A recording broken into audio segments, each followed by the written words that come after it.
అన్న స్టార్ట్.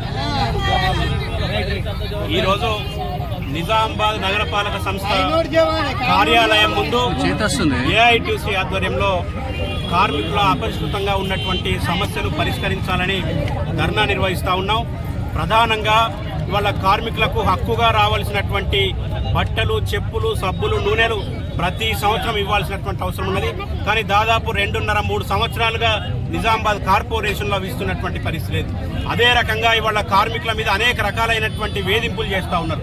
కార్మికులకు పనిముట్లు ఇవ్వకుండా మీరు పని చేయాలని చెప్పేసి చెప్తా ఉన్నారు. పనిముట్లు ఇవ్వకుంటే మహిళలకు చీపిర్లు ఇవ్వకుండా, ఇవాళ జెంట్స్కు పారలు ఇవ్వకుండా, తోపుడు బండ్లు ఇవ్వకుండా, వాళ్లకు అవసరమైనటువంటి పనిముట్లు ఇవ్వకుండా పని ఎట్లా చేస్తారని చెప్పేసి ఏఐటీసీగా మేము ప్రశ్నిస్తా ఉన్నాం.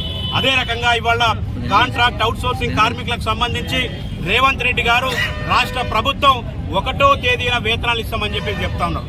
కానీ నిజామాబాద్ కార్పొరేషన్కి వస్తే ఇవాళ 10 నుండి 15వ తారీఖు వస్తున్న వాళ్ళ ఖాతాల్లో వేతనాలు జమ అవుతున్నటువంటి పరిస్థితి లేదు. కాబట్టి కాంట్రాక్ట్ అవుట్సోర్సింగ్ కార్మికులందరికీ కూడా వేతనాన్ని 1వ తేదీన ఇవ్వాల్సిందిగా ఏఐటీసీగా డిమాండ్ చేస్తున్నాం.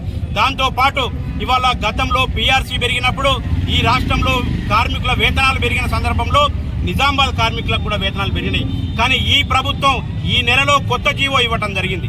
డ్రైవర్లుగా, అదే రకంగా ఇవాళ కంప్యూటర్ ఆపరేటర్లుగా, ఇవాళ మిగతా ఉద్యోగులు ఎవరైతే ఉన్నారో వాళ్లకు దాదాపు 4,000 రూపాయల వేతనాన్ని తగ్గిస్తూ కొత్త జీవో రిలీజ్ చేయడం జరిగింది.